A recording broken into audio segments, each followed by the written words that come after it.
What would it be and why? Hawak mong dito. Michael, romantic naman Sorry. kasi. Nasa kanya yung beat eh. Sorry, okay. Siguro let's do it this way. If Nate were to offer a song to Jenny.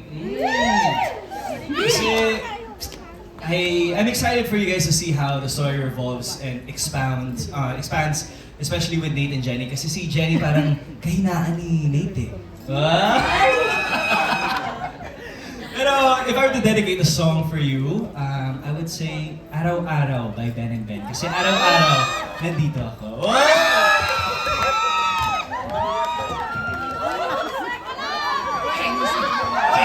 Grabe na po kilig sa ating kabilang side. Sample. Isa lang sample dyan, Michael. Abangan na lang. May aabangan pa pala tayo. Ang corny. Nag-iisip pa kasi ako kaya pinapasample kita. Oh my gosh. Aking liwa. Charot. Oh.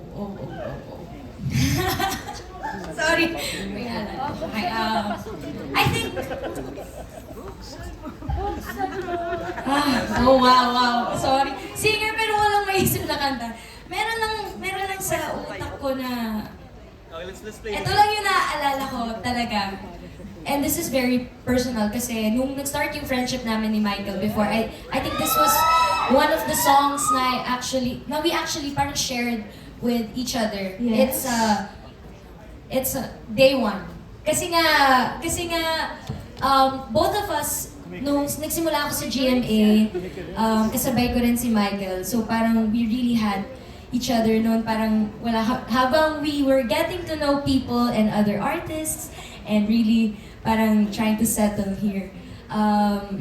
Yun, talagang nandun kami para sa isa't isa. So, you'll always be one of the day ones! Yes, day one!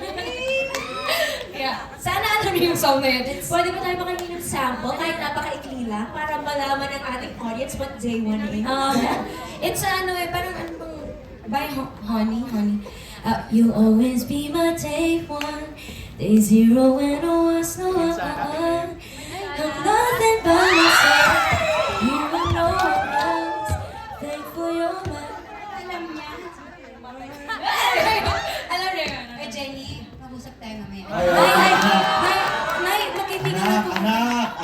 Popsi, magkaibigan lang po kami. Okay, sige. May mga